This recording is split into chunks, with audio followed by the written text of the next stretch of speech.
We are on record now. And right now we are only on record with me. We don't hear you yet. Oh, here we go. We heard some interesting rumors here, Kurt.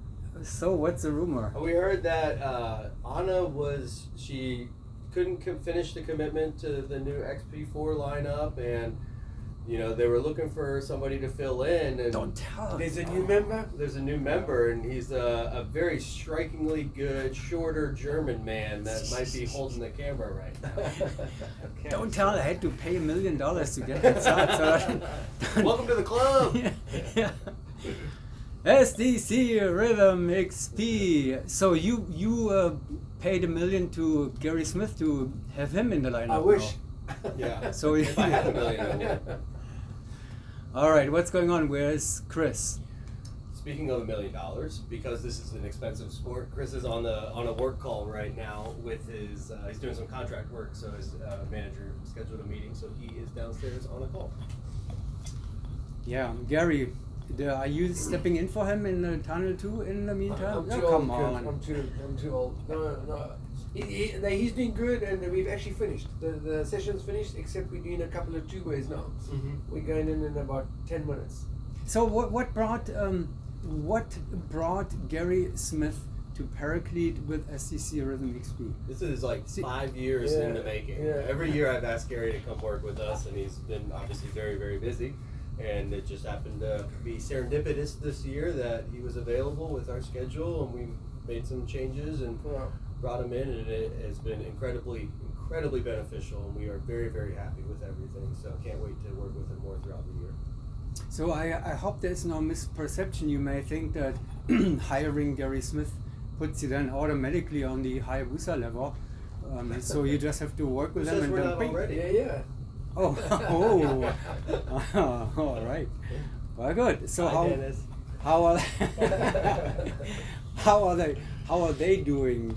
I mean, we set the goals, of course, and the indoor nationals are coming up, but we have to be realistic about it, and we're not really training for them. Of course, we're doing some training, but it's structured more for outdoor right now. So they're going to do well. They're going to do the indoors. I'm sure they'll do well, but generally we're not aiming. The training is not aimed at that. Yeah. So it's. Have you jumped the whole winter actually outdoors? No. Not at all. No. You used to come to Sebastian for winter training. There's a lot of variables this year within the team, so it's a little bit of a lighter schedule for us. Last year we pushed really, really hard. We learned a lot last year for all of us individually, but last year we were doing like 15 days a month of just training along with everything else that we were doing. The lineup wanted to stay together, so we decided to make it manageable for everybody. We're dialing back. We're doing 5 to 6 days a month this year. That's it. So, like I said, we don't have the luxury of training, and that kind of also, again. And Doug's also obviously on double duties with the USA too. Yeah, let's talk about that too. That comes on top of that. You said this year is a little bit, different, special for whatever reasons. Like Rhythm had met and we talked, and we were like, hey, we're going to do a lighter schedule, kind of like I said, for everybody's benefit. The lineup is staying together, and who knows what the future holds, but I don't think anybody has any plans to do anything else in the future four-way wise. So with that lighter schedule, then an opportunity came for me to join the US 8-way team, and it just kind of worked out that they want to do 10 days a month. Rhythm wants to do 5. That kind of keeps with 15 days, and I get to have a week at home, which makes my wife happy. And the days are like 16-hour days. We'll follow that today. We'll witness that today. This is the only week that I have to do double duty, and both groups have been super accommodating. So again, very, very grateful to that. That essentially it's an hour of Rhythm in the morning, and then we do an hour of XP8 in the evenings. And like I said, XP8's been really good. Like we had already had Gary scheduled, so they kind of worked the XP8 schedule around that. And again, I'm very grateful for that. So I thank everybody. So, Greg and Steve, how do you deal with that? I mean, he is always busy and is doing all the other stuff. Are you either jealous or upset, or are you? What's your? It doesn't affect us. I mean, we just show up and train, and feel great. Give him back massages at night. And And do two ways. They're gonna go do two ways to catch up. One is doing the upper body, one is doing the lower body, and and what is Chris doing in this? He is doing the head. Oh, yeah. The neck. Yeah, Neck's actually the neck, really yeah. what's bothering me. So seriously, so that we, of course, you taught me actually, Doug, that the plans for Rhythm were already for a light year. Mm-hmm. You know, so it wasn't really a big surprise for you, right? No, we talked before the year, kind of set our schedule, and as fate would have it, as Doug said, just kind of worked out with scheduling, which was super nice. And the 8-way is not really training like airspeed, right? So they have how many jumps are you planning to do with them? Like I said, we do 10 days a month. 10 days a month, okay. That's a lot. That's 100. For an 8-way team, that's a lot. Yeah.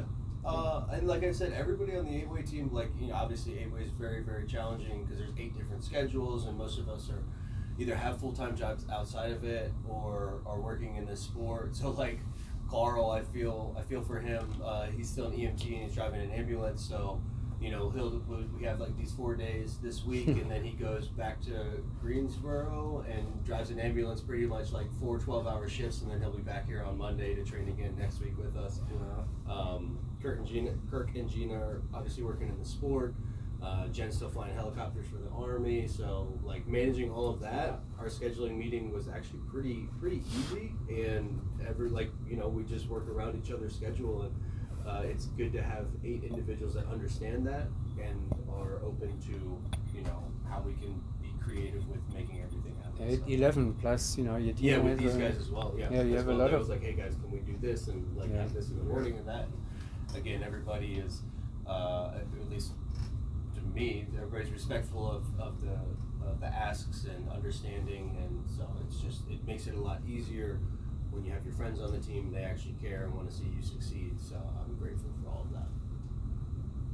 Well, there's so much more that I would like to cover, but you had limited time here for your these training. guys are going to go do more 2-way, and I'm going to get ready for 8-way. And I'm going to stay around anyway, see how you can master the double duties. We want the whole world to see here. The whole world wants to see a collapse by the end of the day, for That won't happen. That's not good. Okay, thank you guys. Good luck with everything, Thank you. and thanks for taking the time here.